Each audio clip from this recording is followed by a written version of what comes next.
بسم الله الرحمن الرحيم، والصلاة والسلام على أشرف المرسلين السيد رئيس الجمهورية. أيها الحضور الكريم كل باسمه ومقامه، السلام عليكم جميعا ورحمة الله.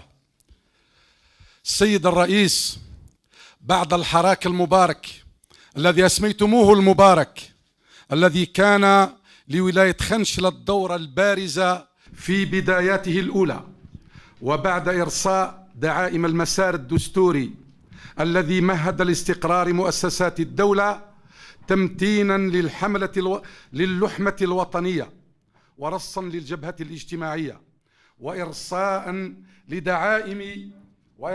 لدعائم الجزائر الجديدة التي لا تقوم إلا على تعزيز الحريات والعدالة الاجتماعية والتوزيع العادل للثروة. سيد الرئيس، نرحب بكم مرة ثانية ودائما في ولاية خنشلة المضيافة المجاهدة، إحدى قلاع الجهاد والاستشهاد والوطنية الصادقة. هذه الولاية التي لا تنسى لكم الفضل في إعادة الاعتبار لها بجعلها من الولايات التي تستحق التفاتة قوية، إذ نالت اهتمامكم الشخصي في عقد مجلس حكومي لأول مرة في تاريخ الجزائر خارج العاصمة في خنشلة من أجل إعطائها حقها في التنمية، ورصدت لذلك أموال معتبرة، وقد بدأت بعض المشاريع الكبرى تظهر للعيان.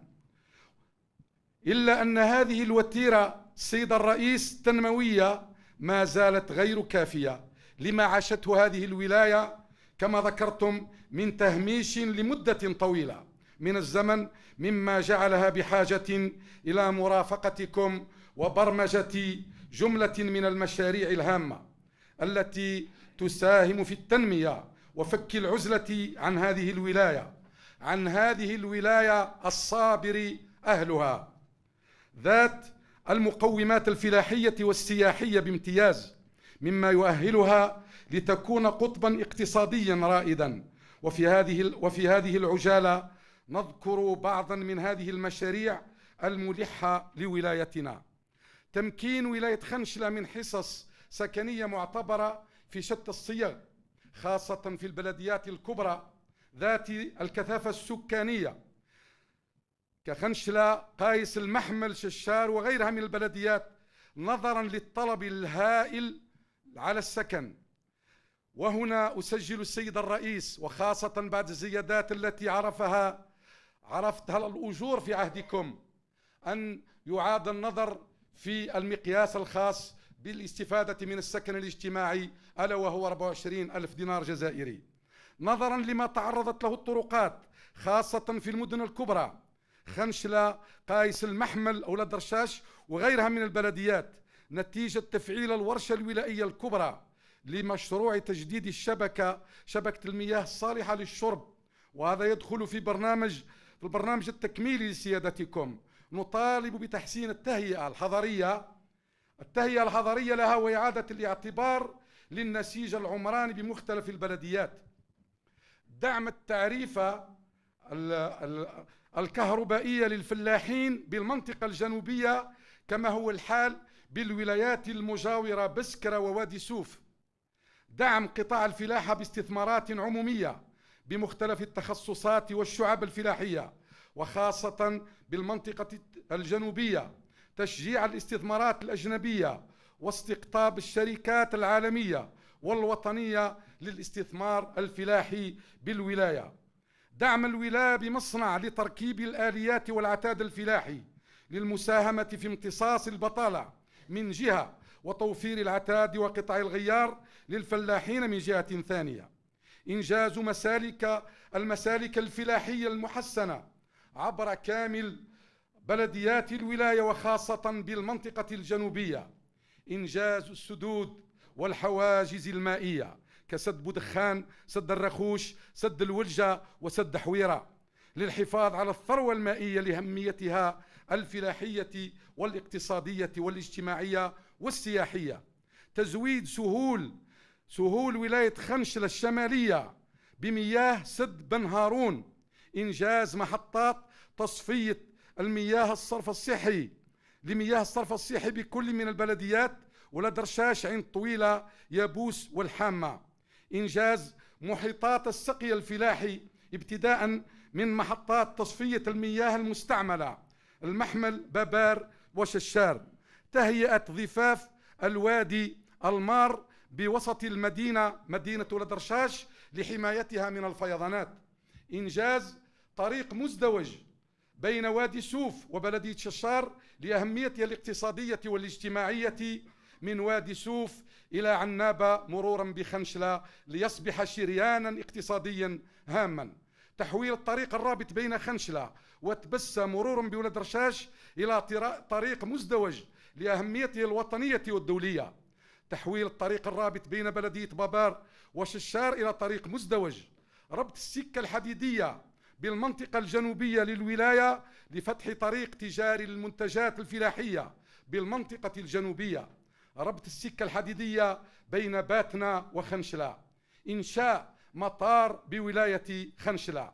تشجيل مؤسسات تعليمية في جميع الأطوار لتدارك النقص الملحوظ والقضاء على ظاهرة الاكتظاظ. فتح مدرسة عليا للأساتذة بالولاية. فتح معاهد وطنية متخصصة للتعليم العالي. تشجيل مركز استشفائي جامعي بالولاية. تشجيل مؤسسات عمومية استشفائية بكل من المحمل، بابار وعين الطويلة.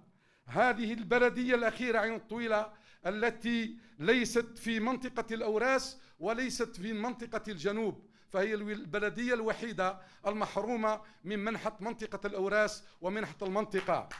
نريد إعادة الاعتبار لهذه البلدية.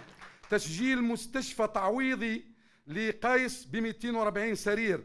تسجيل مركز صحي طبي حموي لإعادة التأهيل الوظيفي والحركي بمنطقة حمام الصالحين.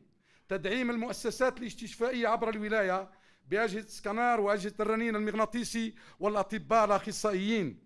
إنجاز المدرجات للملاعب البلدية، لا سيما الكبرى منها لعجز البلديات عن إنجازها.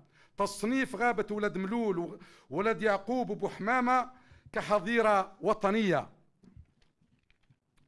تصنيف سبخة المحمل لفي شط ولد بوعلي ولد خلفون كمحمية وطنية خاصة، وهي معبر ل 185 نوع من الطيور المهاجرة.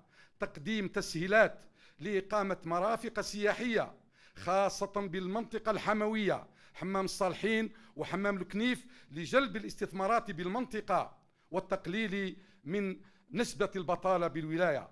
إقامة مخيمات الشباب بغابات الولاية.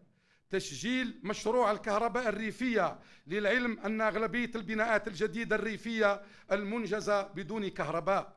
إنجاز مخزن توزيع وتخزين المحروقات لنفطال بالولاية. وأخيرا سيد الرئيس، ننتظر منكم ترقية كل من دوائر ششار ولد رشاش قايس كولايات منتدبة بحول الله تعالى.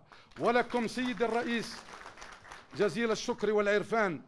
بعد أن سميناكم في أول ماي كنقابيين بالنقاب الأول، نسميكم اليوم بحول الله من ولاية خنشلة أبو الفقراء، والذي يحس إحساسا قويا بكل الضعفاء وبالطبقة الشغيلة